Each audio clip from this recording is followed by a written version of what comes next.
débuter. J'entends-tu la porte? Ah, OK. Ah non, c'est Hélène Paradis.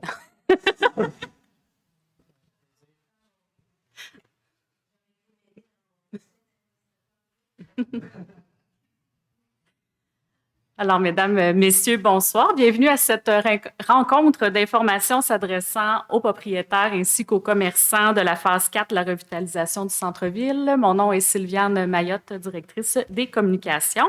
Alors, tout d'abord, permettez-moi de vous présenter les intervenants et l'intervenante qui s'adresseront à vous ce soir. Premièrement, il va y avoir un mot de bienvenue par la mairesse, Mme Céline Prédamour. Un petit mot de bienvenue. Michael Sirois. Bonjour. Il est ingénieur chargé de projet à la Ville de Val-d'Or. Vincent Godbout, ingénieur à la firme Conseil Nord-Infra. Danny Gingras, architecte paysagiste à la Ville de Val-d'Or. Marianne Bédard, conseillère en urbanisme. Et ils ne prendront pas nécessairement la parole, mais je tenais quand même à vous les présenter. On a M. Stéphane Larose ici, qui est coordonnateur du service de l'ingénierie. Il sera notre technicien pour ce soir. Philippe Sidorenko également. Il est directeur du service de l'ingénierie. Je vous les présente parce que dans la dernière année, il y a eu des départs à la retraite. Si vous connaissiez M. André Leclerc au niveau du service de l'ingénierie, c'est Michael Sirois qui prend le relais au niveau de la revitalisation du centre-ville. Philippe, lui, il prend la relève de M. Danny Burbridge. Il y a également Geneviève Belland du service culturel qui est impliquée au niveau de l'animation, notamment. Est-ce que j'oublie? Sinon, je vais laisser aussi conseillère, je vais laisser Madame la mairesse vous les saluer. Je vais vous présenter... Oui, je pense que j'ai oublié dans mon déroulement de laisser la parole à Madame Brennan. Je vais tout de suite le faire, parce que là, je me rends compte, je dis... Non, pas du tout. Donc, Madame la mairesse. Alors, collègues du conseil municipal, Madame Lynne Bizier, présidente du regroupement des gens d'affaires du centre-ville, Madame Hélène Paradis, qui vient tout juste d'arriver, directrice générale de la Chambre de commerce de Val-d'Or, commerçants et commerçantes à l'équipe de la Ville de Val-d'Or. Alors, bonsoir. Il me fait plaisir de vous accueillir à cette rencontre d'information s'adressant particulièrement aux commerçants et aux propriétaires qui se situent dans la phase 4 des travaux de revitalisation du centre-ville. Pour cette première rencontre, la parole sera aux intervenants qui s'affairent à préparer ces importants travaux. Ce sera essentiellement la continuité de la phase 3 réalisée cet été, soit le remplacement des infrastructures souterraines vieillissantes et le réaménagement de surface. Le bris d'aqueduc survenu sur la 3e avenue cette semaine et qui a malheureusement privé d'eau une quinzaine d'immeubles et entravé la circulation au centre-ville nous rappelle que ces travaux sont imposants et nécessaires. Importants et imposants aussi. Les travaux de la phase 3 se sont tous très bien déroulés et se sont même terminés plus tôt que prévu. Plusieurs facteurs ont contribué au bon déroulement. Et nous sommes très reconnaissants de la météo qui nous fut favorable cet été. Alors, à part la météo dont nous n'avons pas de contrôle, sachez que nous comptons mettre en place les mêmes conditions pour la prochaine phase afin de réduire au maximum les impacts sur vos commerces. Le conseil municipal vous assure de sa pleine collaboration pour traverser cette période qui s'amorcera dès le printemps prochain. Alors, merci de votre présence et à bientôt.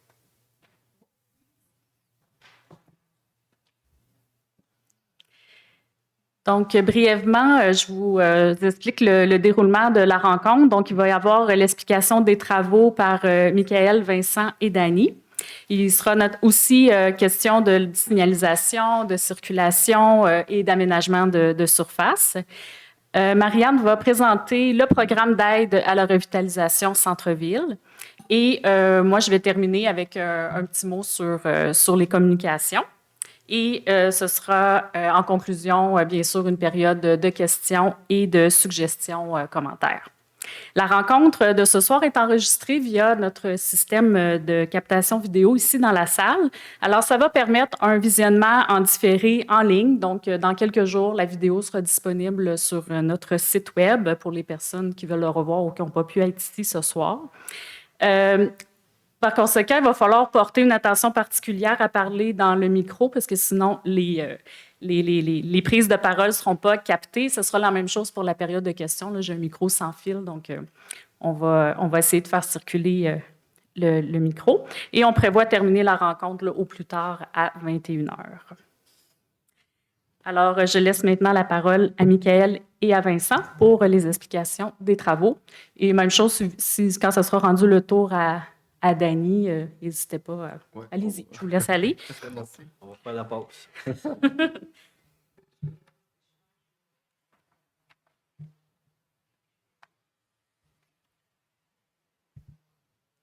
Donc, merci à tous d'être ici ce soir.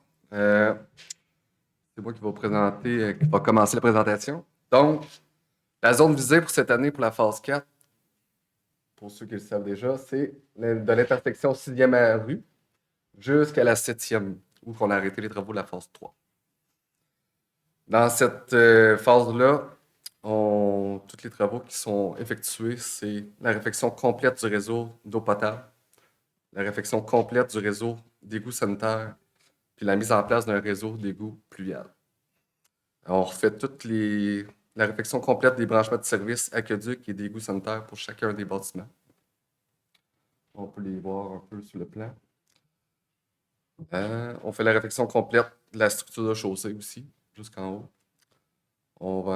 On installe encore les bordures de granit pour la rue, les bordures de granit pour les bacs de végétaux.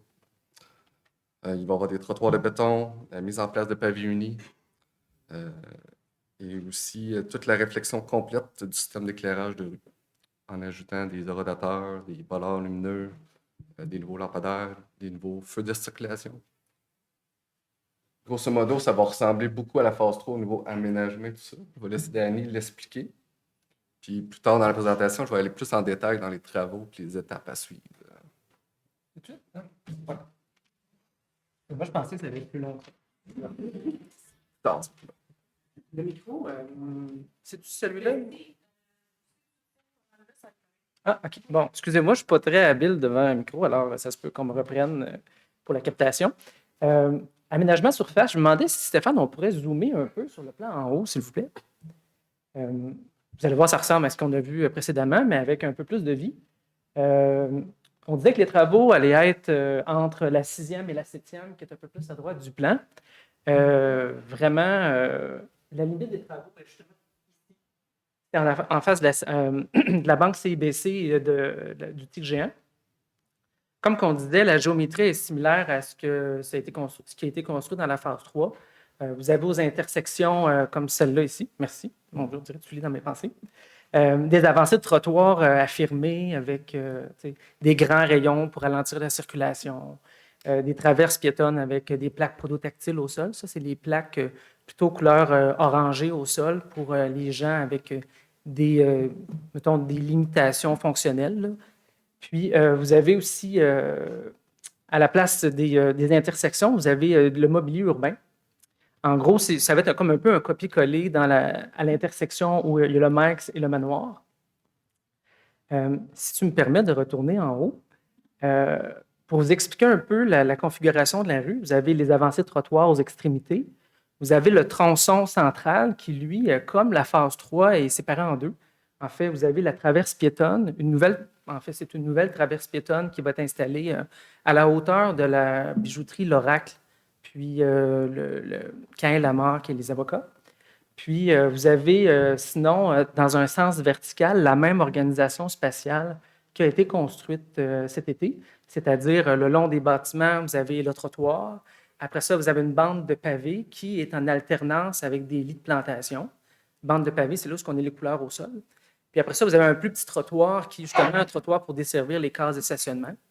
Vous avez les bandes de stationnement, les deux voies qui sont bidirectionnelles, et on recommence à l'inverse. Le stationnement, petit trottoir, bande de pavés, végétalisation. Puis vous avez l'autre trottoir qui a sensiblement les mêmes dimensions que celui qui est existant. Le volet culturel de ce projet-là, c'est le parcours d'ambiance. C'est une initiative du service culturel fortement soutenue par Geneviève, ici présente. C'est vraiment une belle réalisation. C'est l'idée de créer un parcours d'ambiance plutôt expérientiel qui permet d'avoir une implantation c'est les équivalents un peu des œuvres artistiques. Vous en avez deux typologies ici. En haut, vous avez une halte nuage, puis vous avez un parcours, vous avez un bosquet plutôt, qui c'est comme un regroupement d'arbres architecturaux en bois. Dans le fond, c'est comme des statues qui vont être installées tout le long de la 3e avenue au centre-ville. Puis, cette initiative-là repose sur une histoire de cas assez intéressante de travail avec des citoyens, puis des mandatés qui sont venus à étudier l'identité, trouver l'ADN de c'est quoi Val-d'Or, c'est qu'est-ce qui marque autant un touriste que les gens qui restent ici. Puis les idées, ce que vous voyez, c'est les nuages et les bosquets d'arbres. Sur le plan un peu plus haut, vous allez voir qu'il y a des dessins un peu en magenta. Excusez-moi. En magenta, c'est justement la localisation de chacune de ces interventions-là sur le tronçon de cette rue-là. Alors, vous avez les nuages en carré. Puis en petit comme en Z, ici, c'est justement l'implantation de ces bosquets d'arbres-là, qui sont plus comme dans des plantations. Au niveau verdissement, c'est super intéressant parce qu'actuellement, on a un arbre dans ce tronçon-là qui couvre à peu près 2,5 mètres carrés.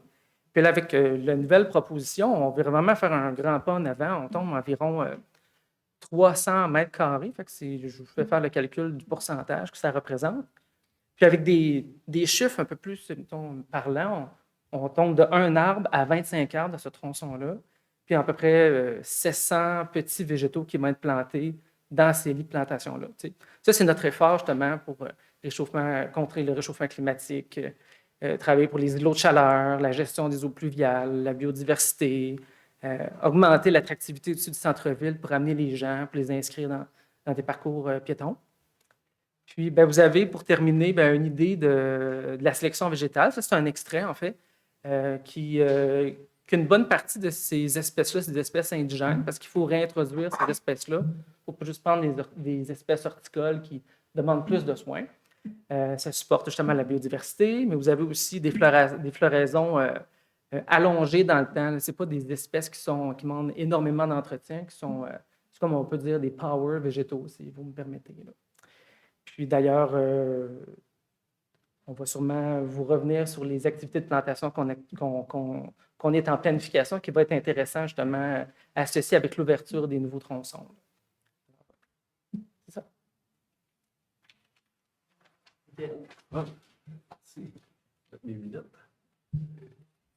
Là, on est rendu au point 2.4, calendrier des travaux. Normalement, les places de devis pour soumission vont être prêtes en janvier. Vincent? Oui. C'est bon. On va aller en soumission pour l'entrepreneur du 24 janvier au 21 février. Ouverture des soumissions 21 février. Par la suite, l'analyse de la conformité des soumissions et recommandations au Conseil de ville.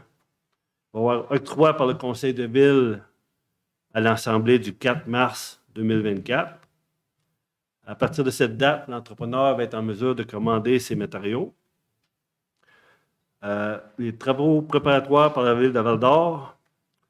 La Ville a déjà fait l'achat des matériaux que le délai de livraison est très long, comme les lampadaires, feux de circulation, bordures de granit, bordures de bacs de végétaux, colonnes lumineuses, bases de béton, etc., pour permettre que la construction se termine à temps.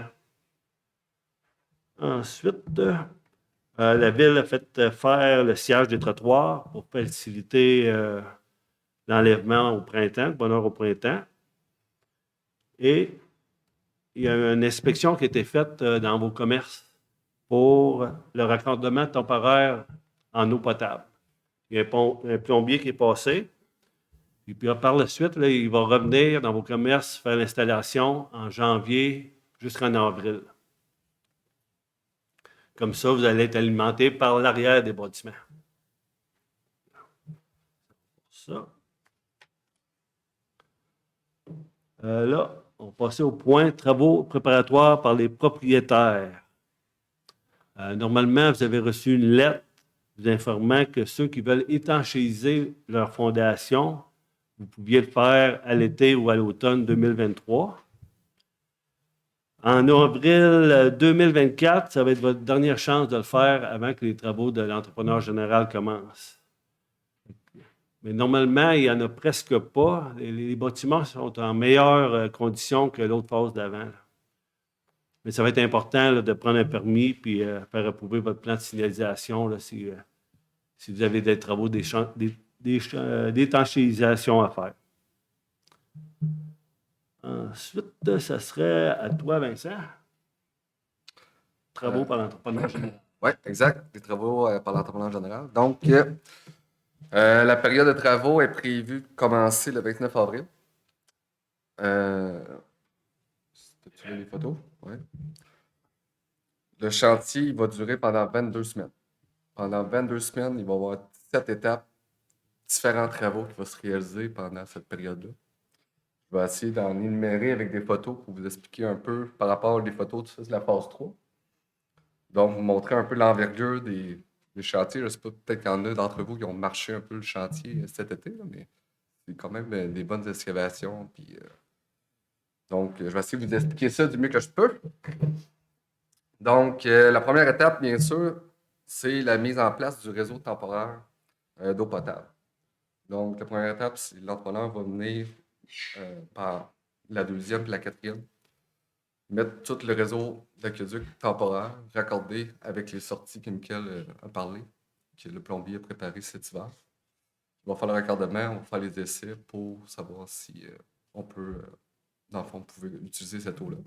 Une fois que le réseau est conforme, là, on va pouvoir fermer la 3e avenue, couper l'eau, puis commencer nos travaux d'excavation. Donc, une fois que la rue est fermée au trafic, c'est sûr pour cette phase-là, on va fermer vraiment de la 7e, pas l'intersection, mais juste après, devant le Tigre géant, jusqu'à la 6e avenue, incluant l'intersection, parce qu'on a des vannes qui se trouvent de ce côté-là.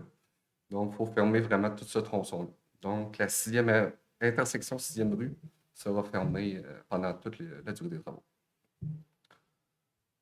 Après ça, une fois que tout le pavage, les trottoirs ont été enlevés, là, on va pouvoir mettre en place les corridors de piétons pour pour les piétons pour circuler de chaque côté nord, côté sud, de la 3e avenue, pour avoir accès au commerce.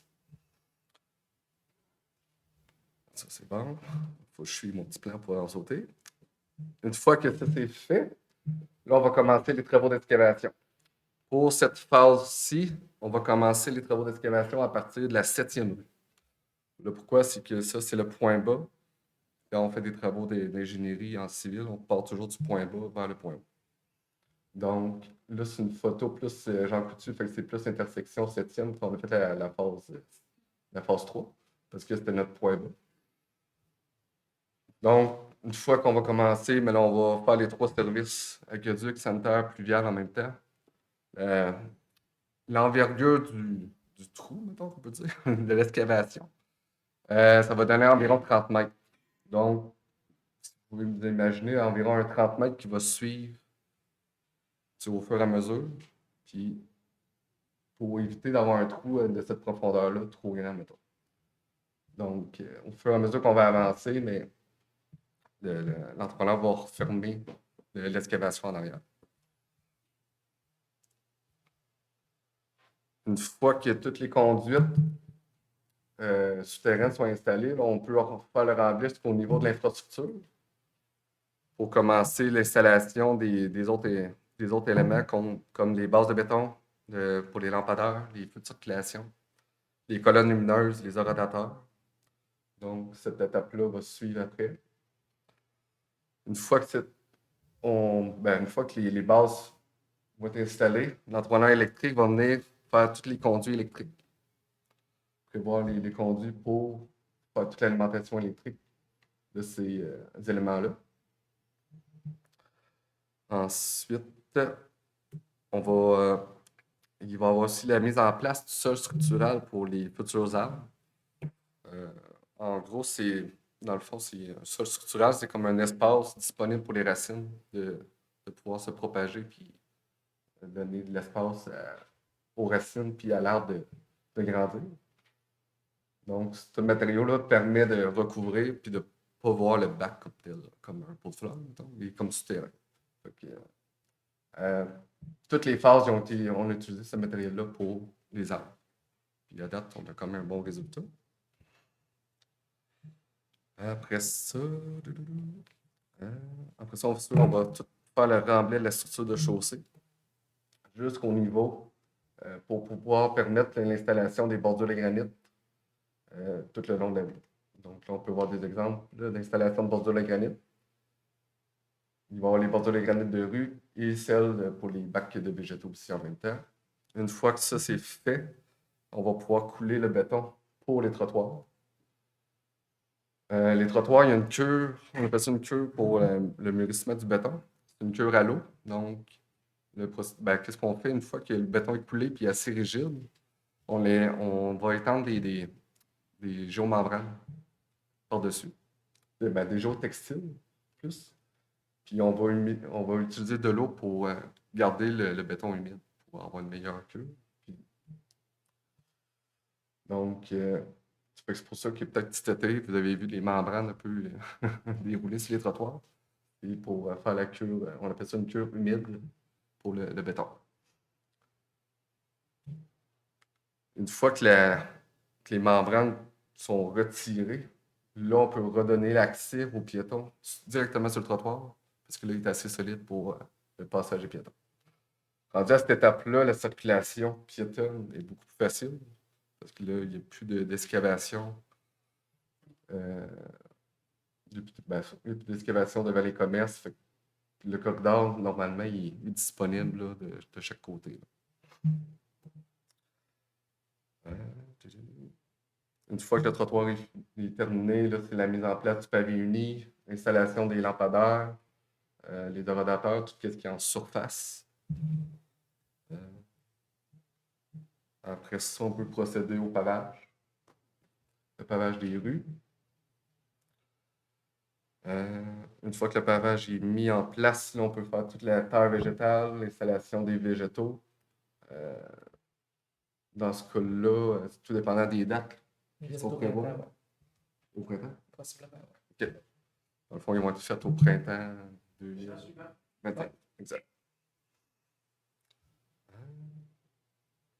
Ensuite, toute l'installation du mobilier urbain. Les bancs, les poubelles, les roches, les orafiers, les bousquets vont être installés en même temps. Oui. Les nuages. Oui. Tout ça va être installé à la fin. Et aussi le marquage de la chaussée. Ligne de centre, les stationnements, les symboles de mobilité réduite. Donc, ça, c'est pas mal l'étape finale avant l'ouverture de la troisième année. Donc, toutes ces étapes-là peuvent avoir un impact sur votre entrée. Donc, quand on fait votre entrée de service, c'est sûr qu'il peut y avoir 2-3 jours qu'il n'y a aucun accès par la troisième avenue de votre commerce. Donc, tout ce qui est accessibilité de votre commerce, si vous avez une entrée arrière, essayez de favoriser le plus possible l'arrière de votre commerce. Sinon, il va y avoir un entrepreneur qui va être responsable de la coordination avec chaque commerçant. Puis cette personne-là va aller vous voir pour vous dire, mais demain ou après-demain, on est devant votre commerce. Ça va durer 3 jours. Vous n'aurez pas accès à votre porte. Fait que là, ça serait de voir avec lui c'est quoi les possibilités ou peut-être déplacer une journée ou vice-versa. Prendre des ententes avec lui. La date de fin de travaux, après 22 semaines, c'est prévu le 27 septembre. Normalement, vu qu'il y a énormément d'étapes, énormément de sous-traitants à coordonner ensemble, ben, le 27 septembre, ben, ça peut être 2 semaines avant ou 2 semaines après. Là. C'est pas coulé dans le béton, là, comme je pourrais dire. Là.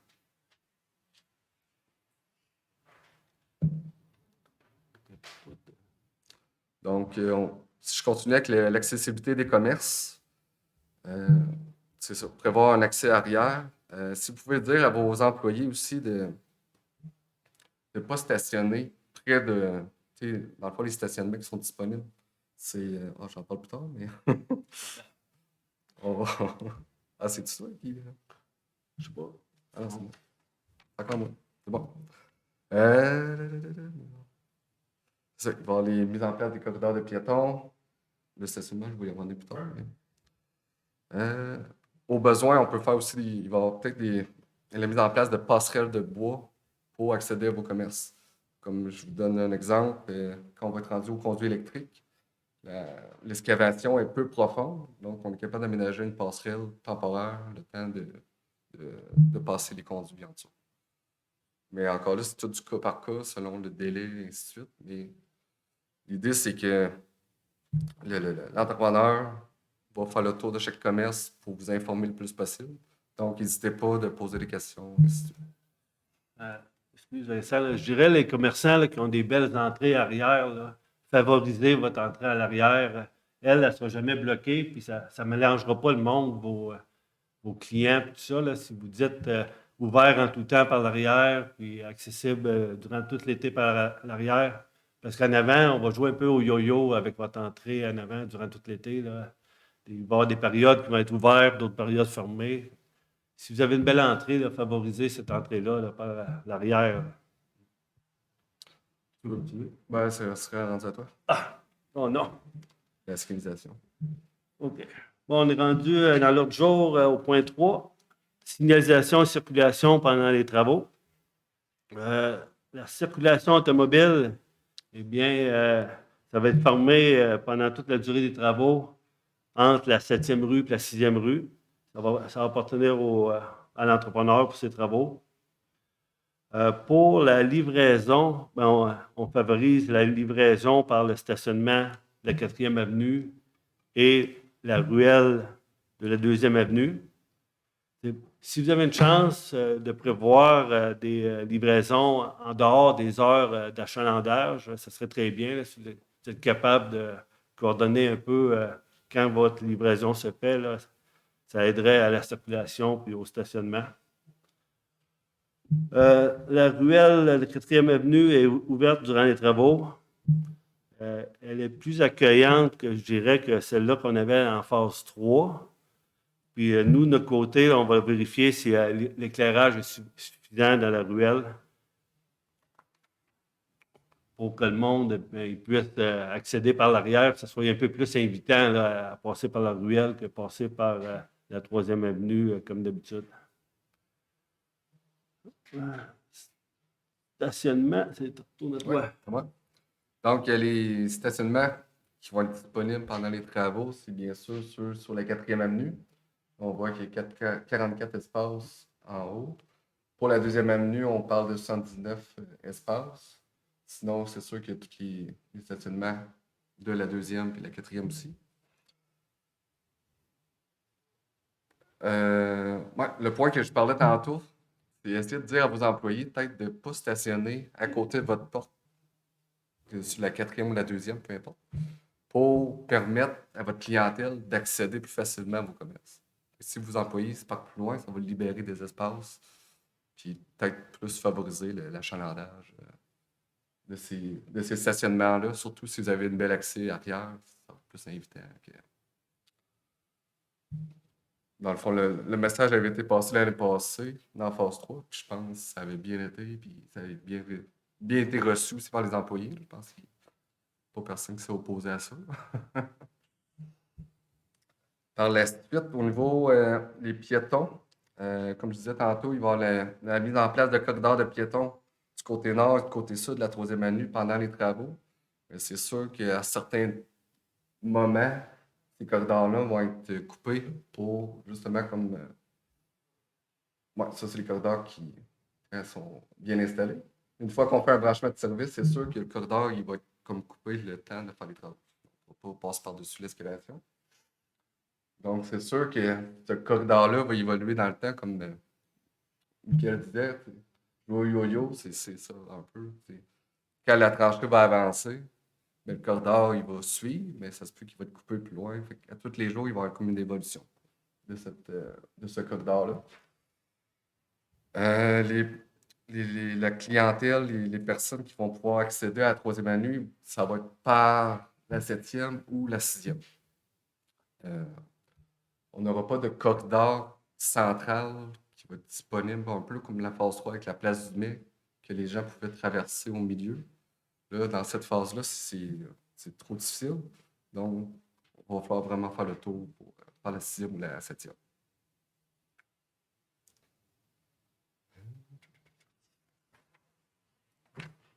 As-tu d'autres choses à rajouter?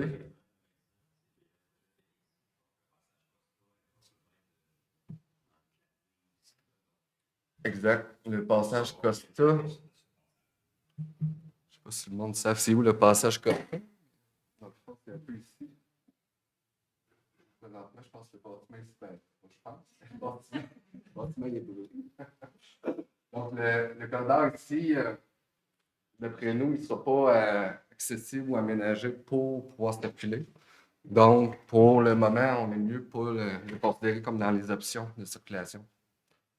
Parce que, c'est ça.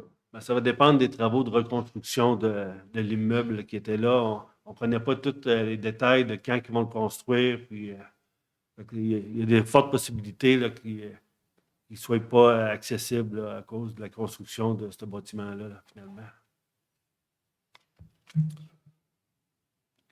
Pour ma part, ça faisait le tour. Ensuite, on s'est rendu, je crois, à Marianne.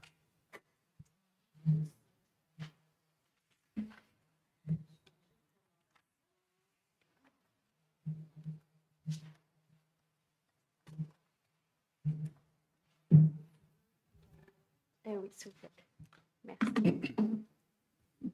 Donc, bonsoir tout le monde. Je vais vous présenter le programme de subvention auquel vous avez droit. En fait, ça correspond au règlement 2022-28. C'est un règlement qui a été adopté le 4 octobre 2022, qui est entré en vigueur en octobre 2022 puis qui devrait prendre fin le 31 décembre 2025. Ça, c'est dans la mesure où le conseil de ville ne déciderait pas d'y mettre fin ou de le remplacer par un autre règlement avant cette date-là. Avant de commencer, je vais vous mentionner que le règlement est divisé en 2 volets principaux. Le premier volet porte plutôt sur les travaux relatifs aux immeubles. Oh, excusez, j'oublie tout le temps de respirer. Pas habitué. OK, bon. Puis le deuxième volet, c'est plutôt relatif à une aide financière pour les commerçants qui auraient décidé de se relocaliser de façon temporaire durant les travaux. Donc, pour ce qui est des travaux admissibles, il y en a certains qui peuvent être remboursés jusqu'à 25 d'autres à 50 Dans tous les cas, le montant maximal auquel vous avez droit, en fait, c'est 50 000 Donc, pour les travaux qui sont subventionnés à 25 il y a l'achat et la mise en place d'une nouvelle enseigne. Ça, c'est dans la mesure où vous choisissez... Ah, j'ai encore oublié de respirer.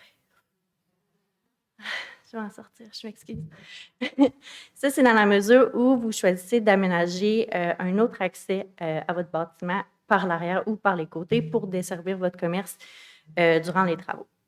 Il y a ensuite les travaux relatifs au revêtement extérieur. Ça, prenez bien note toutefois que ça exclut les travaux relatifs à la toiture, à la peinture, puis au déclin de vinyle.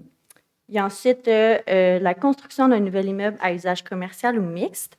Ça ne vous touche pas là, parce qu'il n'y a pas de lot vacant, à part le Phoenix, là, dans votre tronçon, mais je vous le mentionne quand même. Puis, finalement, il y a la conversion, l'ajout de un ou plusieurs logements résidentiels. Ce qui veut dire que si, mettons, à votre deuxième étage, en ce moment, vous n'avez que des logements résidentiels, vous en avez 3, vous choisissez de réaménager pour en avoir 4, ce n'est pas des travaux qui sont admissibles à ce 25 %-là. Toutefois, si à votre deuxième étage, vous avez une suite commerciale puis vous choisissez d'ajouter un logement résidentiel, là, ça l'est. Donc, on arrive aux travaux d'aménagement d'un nouvel accès. Ça, c'est des travaux qui sont subventionnés à 50 Bien entendu, on essaie de vous encourager à faire en sorte que ces aménagements-là favorisent une accessibilité universelle, toujours dans la mesure du possible, excusez-moi. Puis ensuite, bien entendu, c'est ça, ça prend les expertises d'architectes puis d'ingénieurs pour procéder à ces travaux-là. Il y a des conditions à respecter pour être éligible à cette aide financière-là. Tout d'abord, ça vous prend un permis ou un certificat.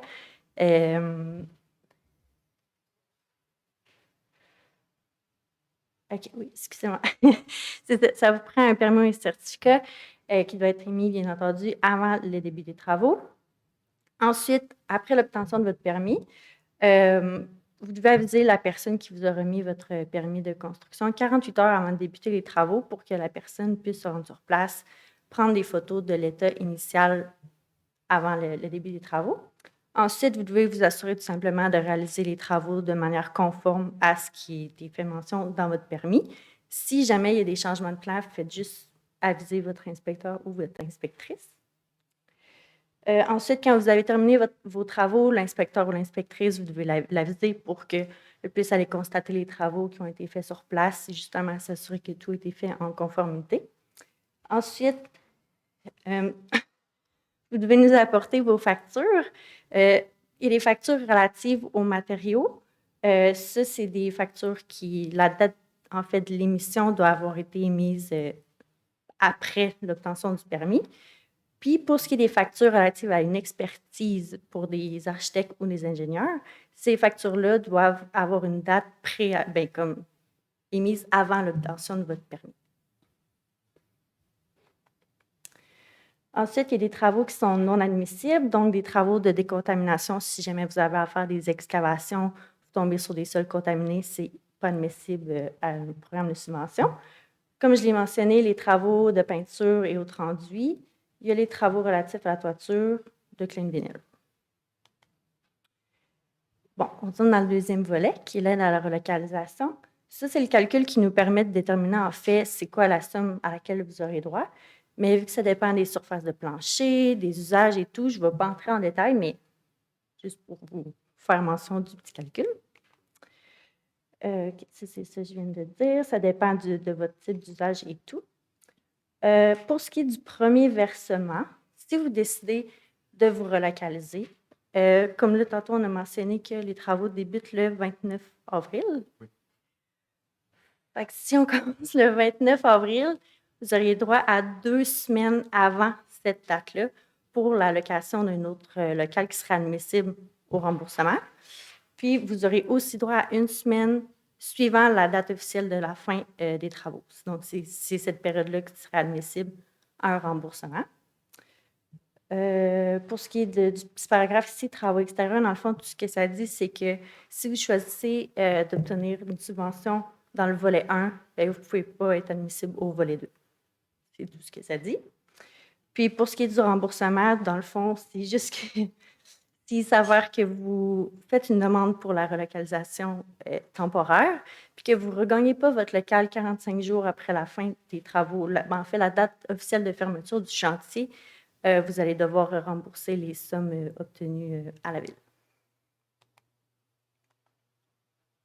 Je pense que j'ai peut-être oublié des choses, donc si vous avez des questions, n'hésitez pas, mais je pense que c'est ça. C'est ça, je pense.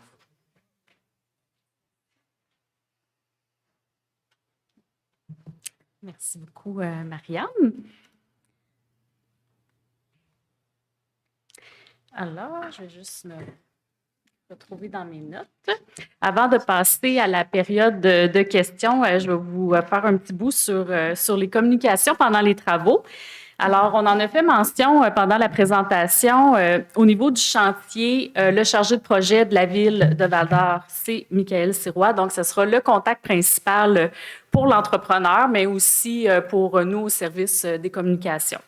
En ce qui a trait à l'entrepreneur, rappelons qu'il sera déterminé en 2024 suite à un processus d'appel d'offres. Dans cet appel d'offres-là, on demande à l'entrepreneur de fournir un responsable de chantier et il sera votre point de contact principal. Et au début des travaux, ce responsable-là va faire le tour, va faire du porte-à-porte pour se présenter, pour vous remettre sa carte d'affaires.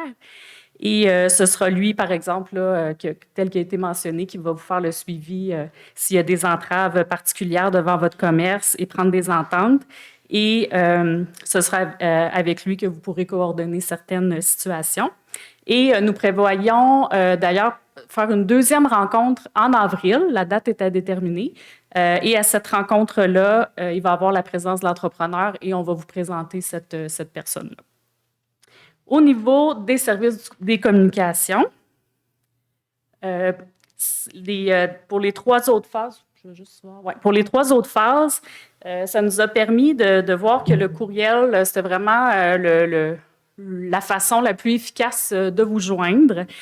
Premièrement, c'est une façon rapide de vous donner de l'information quand ça concerne votre phase, mais ça permet également de vous identifier des liens ou des cartes au besoin. Au fil du temps, je commence à avoir une belle liste, mais il m'en manque toujours, donc n'hésitez pas, si vous entendez des gens dire « Moi, je ne reçois pas ça, ces courriels-là, ça m'intéresse », je vais ajouter des noms sans problème, évidemment. Et quand une information, fait que là, ça, c'est quand il y a des trucs qui sont vraiment spécifiques à vous, je favorise le courriel.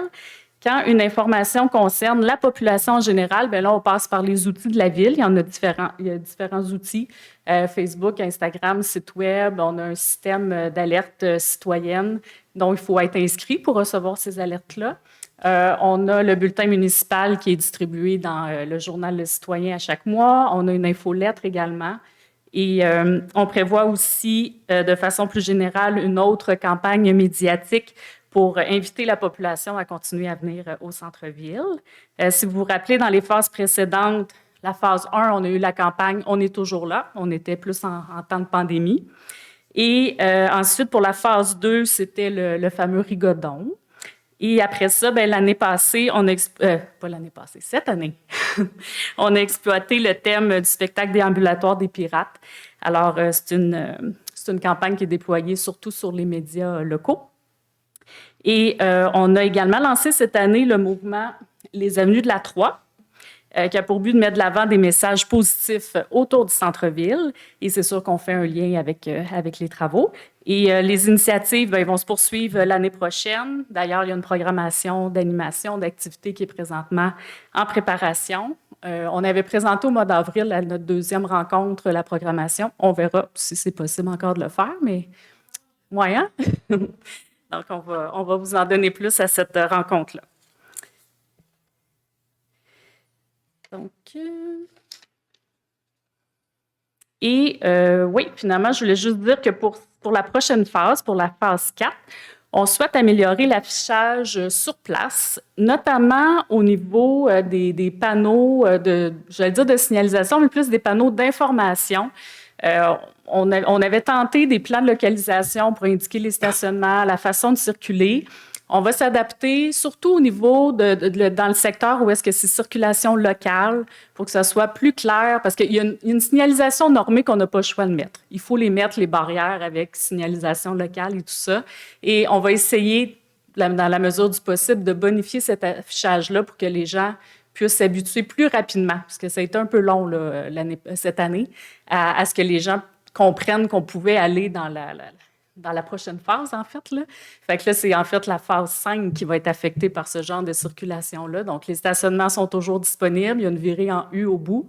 Ça va être encore effectif l'année prochaine, mais on va essayer que ce soit mieux communiqué. Ensuite, ça fait pas mal le tour de mes sujets. On serait rendu à la période de questions. Je vais sortir le micro sans fil. Alors, nos intervenants sont disponibles pour répondre. Alors, juste à me faire signe. Oui.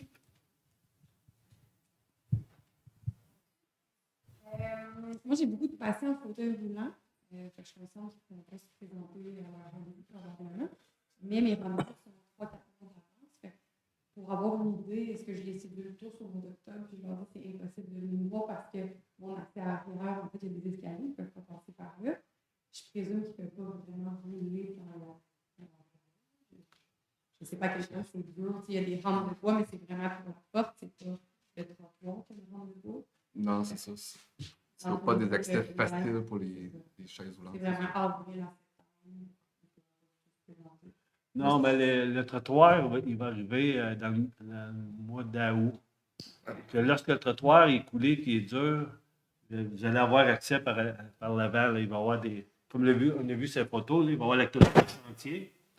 Puis il va y avoir l'espace pour passer sur le trottoir dans le mois d'août environ, là, dépendant de l'échéancier de l'entrepreneur. Là. Fait que ça sera pas. Vous allez gagner une partie d'août puis septembre, il n'y aura pas de problème. Là. Oui. Il va y avoir un trottoir en septembre, c'est sûr.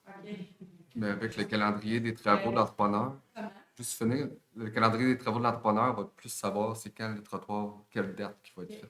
Fait que la prochaine séance, en mois d'avril, on va pouvoir répondre plus précis à ta. C'est qu'en avril, les patients vont déjà être Ouais. probablement. J'avais une deuxième question, je m'excuse, j'accapare le micro.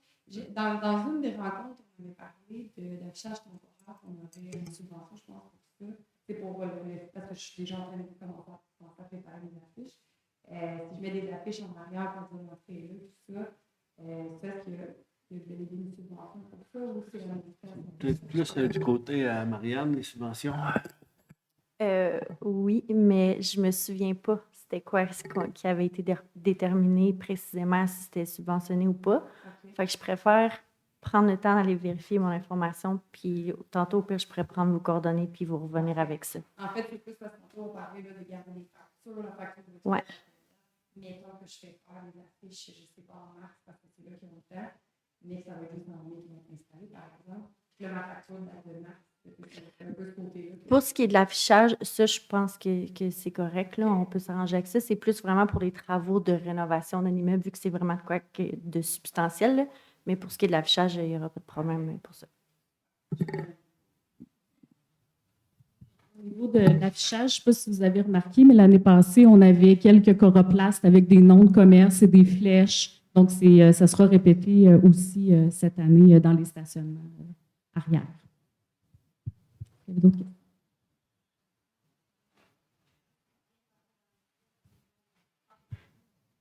Je vais essayer de bien parler dans le micro. Juste savoir, au niveau de l'entreposage des matériaux, est-ce que vous pensez impacter une partie de la 6e comme vous aviez fait, comme on a vécu cet été? Ou? Oui. Oui, sûrement qu'on va impacter là, jusqu'au début de la ruelle. Puis à peu près la même distance de l'autre bord, là, parce que l'entrepreneur, dans le fond, il est confiné là, sur la 3e avenue, puis il n'y a pas de place pour mettre ses matériaux, ses tuyaux, puis tout ça. Fait que, ou une palette de pavés unis, n'importe quoi. C'est sûr que lui, il a besoin d'un petit peu de place. Là, on va impacter un petit peu la 6e rue. C'est à peu près la même affaire que vous avez vu cette année, là, sur cette pause ici. Là. Ça va être la même chose. Bonsoir, mon nom est Suzanne de l'Hôtel Continental. Donc, ma question, c'est est-ce qu'il va y avoir une décontamination de prévu à l'intersection? Parce que je sais que devant l'hôtel, sur le côté, il y a de la décontamination à faire. Est-ce que c'est prévu à cette phase-ci?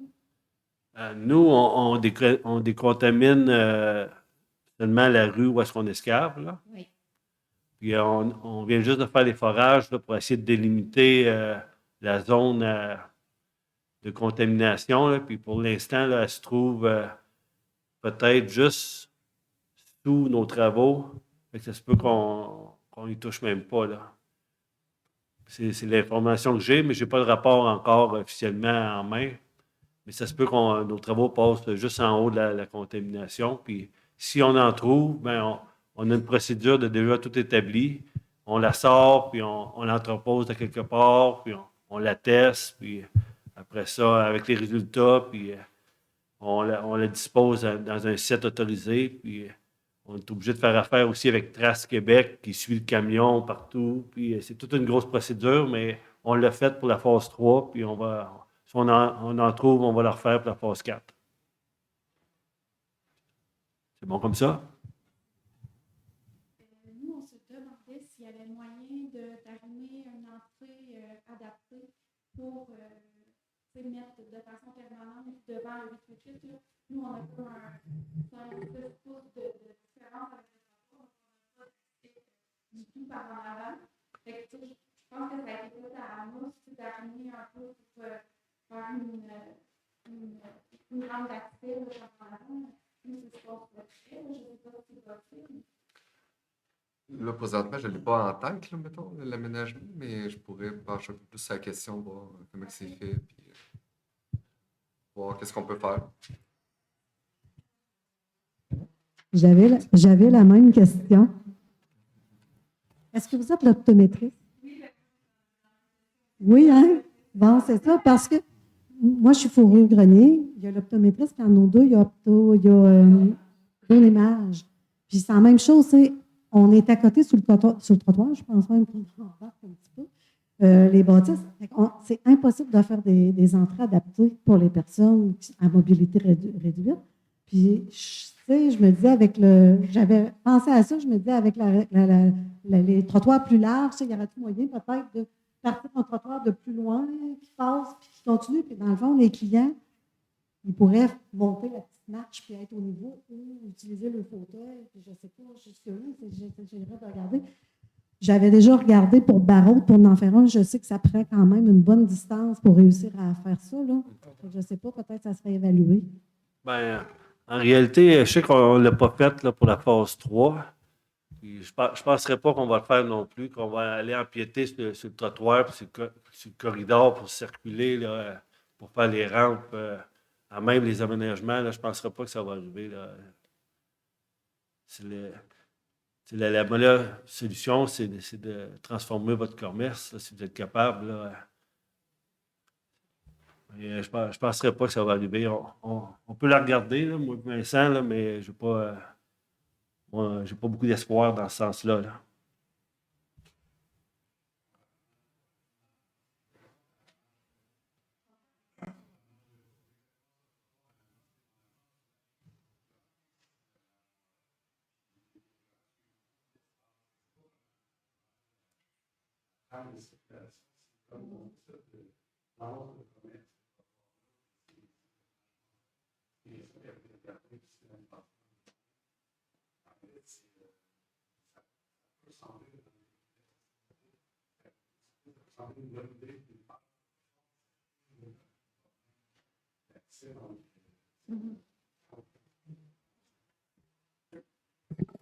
Je vais juste intervenir sur votre question. En fait, si j'étais vous, j'évaluerais justement parce que je pense que votre sortie arrière est beaucoup plus au niveau du sol que sur la 3e avenue, je pense.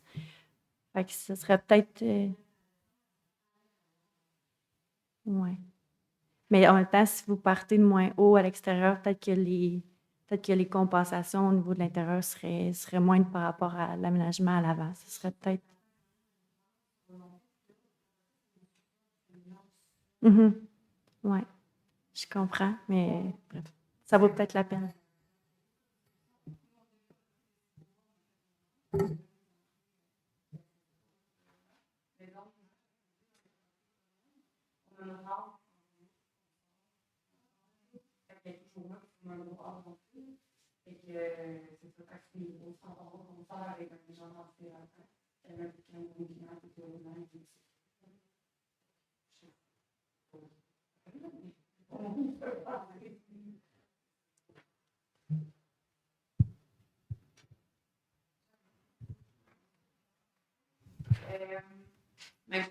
Mon entrée est réelle, pas celle pour les photos là. Ma marche pour entrer est vraiment, vraiment, vraiment vue. Puis j'attendais que je me dise de toute façon, la tour va être faite.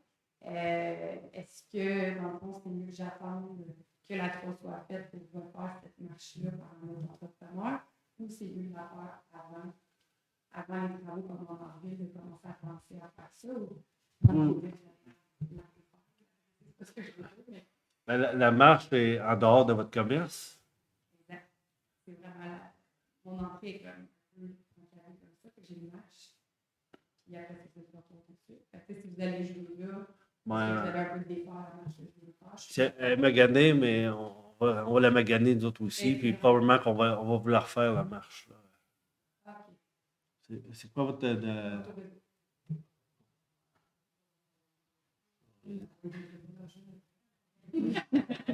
Non, faites pas de marche neuve avant qu'on passe. C'est pas une bonne idée.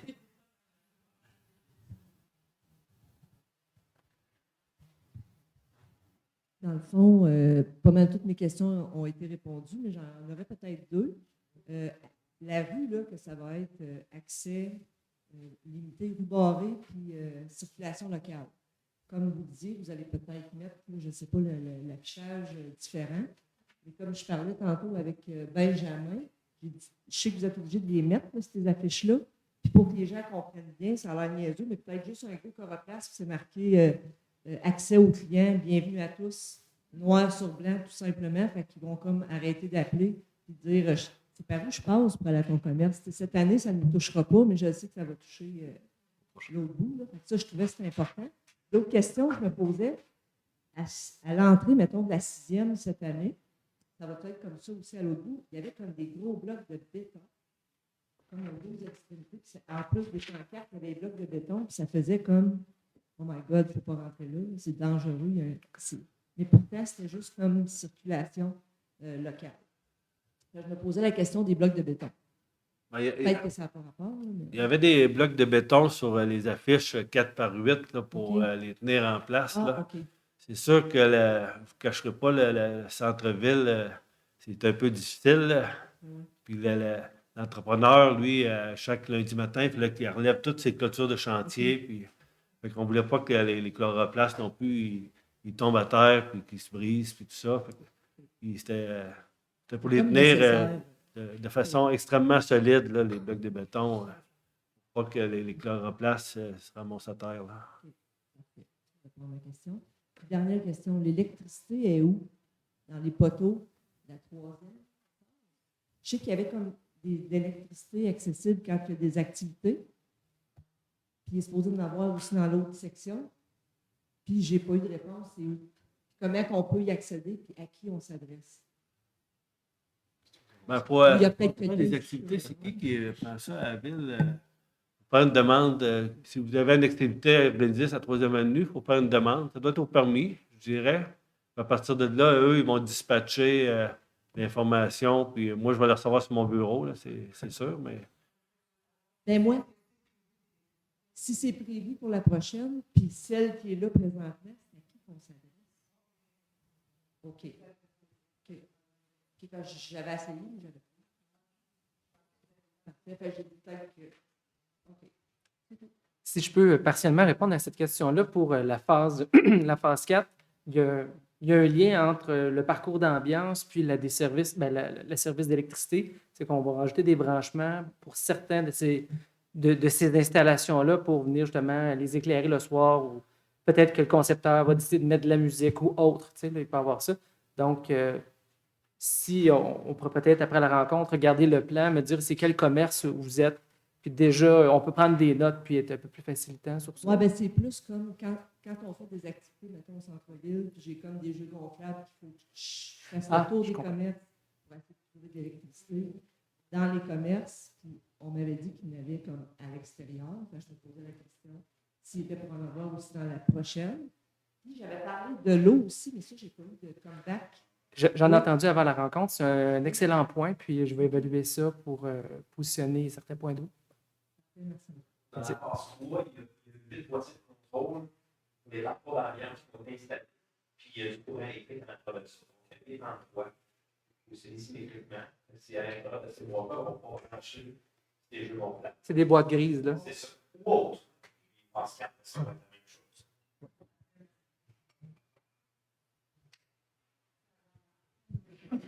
L'électricité. Parlant d'électricité, est-ce qu'il y a des jours où est-ce qu'on n'aura pas d'électricité puis vous allez dire vous devez fermer complètement le commerce ou ça le temps de vous brancher ou... Non, ça n'arrivera pas là. Non. L'électricité qu'on coupe, c'est l'électricité de l'éclairage de rue. C'est ça. Mais qui va être remplacée par des poteaux temporaires le temps des travaux.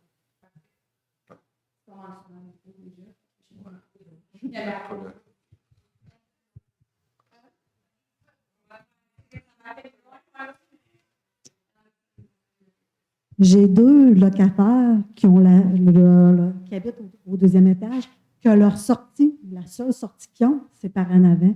Ça m'inquiète un peu. Là, je me dis, je ne sais pas, maintenant que le feu prend, ils sont capables de sortir en tout temps. Mais là, on a 80 quelques années, fait que ça m'inquiète. Ça, dans le fond, je ne sais pas si vous vous souvenez, je suis passée cet automne, dans le fond, avec des architectes, puis c'est eux qui s'occupent de faire des recommandations par rapport à l'accessibilité durant la période des travaux. Fait que dans le fond, moi, une fois que je vais avoir ces recommandations-là par rapport justement à l'accessibilité puis à la sécurité de vos locataires, ben, je vais entrer en contact avec vous, puis on va évaluer ça ensemble. Super, merci beaucoup.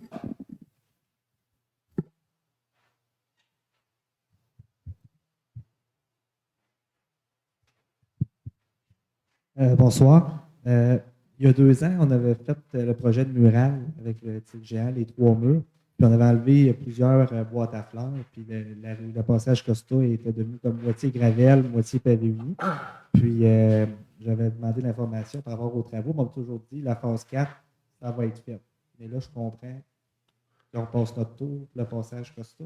Le problème, c'est que le passage Costa, il va être démoli lors de la construction du projet Phoenix. Là, ils vont refaire les fondations, puis tout le pavé uni, il va être dans l'excavation.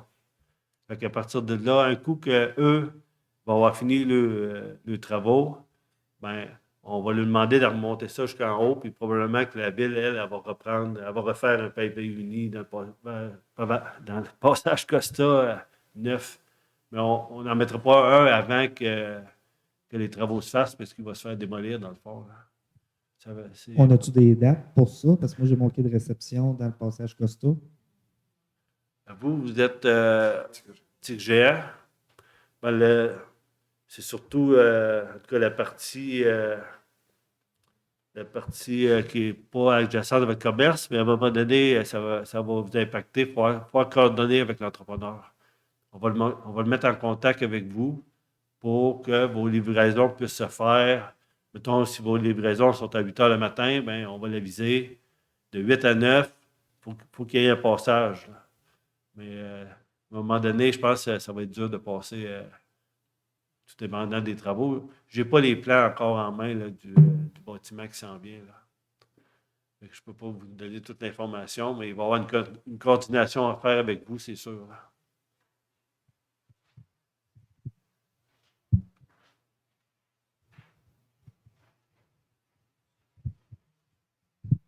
Petite question, je ne sais pas si vous allez être capable de répondre. Avec la nouvelle qu'on a appris, je sais que ça ne relève pas de la ville, tout ce qui est matière recyclable et nos ordures, mais la réglementation qui s'en vient qu'on ne pourra plus avoir, tu sais, comme chez nous, c'est une rallonge. À la Chambre de commerce, c'est une rallonge qu'on met notre recyclage et nos déchets, bref. Est-ce que vous avez pensé dans la refonte, les nouveaux bacs, comment on va pouvoir s'arranger? Je sais que ce n'est pas vous autres, mais le fait qu'on revitalise le centre-ville. Ouais, ben, les ordures, c'est plus à MRC là, qui sont c'est à MRC, mais il va falloir rajouter des nouveaux bacs pour aller mettre nos ordures éventuellement. Fait que je sais que la ville et MRC travaillent quand même bien ensemble. Est-ce que vous avez vu une stratégie peut-être pour ces bacs-là qui vont arriver? Tu sais, le Continental, vous en avez en arrière, mais il y a certains commerces qui en ont pas. Je peux me permettre de répondre, si tu me permets, Michael. Oui, je te permets. En fait, on n'a pas encore déterminé comment on va procéder. Là, au niveau de l'urbanisme, on va devoir se pencher là-dessus parce qu'on va avoir une réglementation à élaborer puis à mettre en place là-dessus. Fait que pour l'instant, non, ça ne fait pas partie de nos réflexions, mais c'est quelque chose qui va venir puis on va vous le laisser savoir. Oui, parce qu'avril, ça arrive. C'est ça.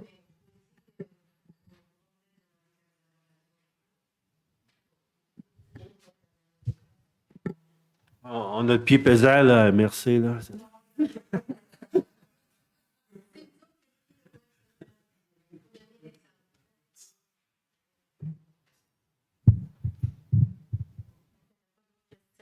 Si jamais, évidemment, en cours de route, vous avez d'autres questions, n'hésitez pas à communiquer avec nous. Et comme je vous disais, on va vous convoquer à une deuxième rencontre au printemps prochain. Merci beaucoup. Bonne fin de soirée.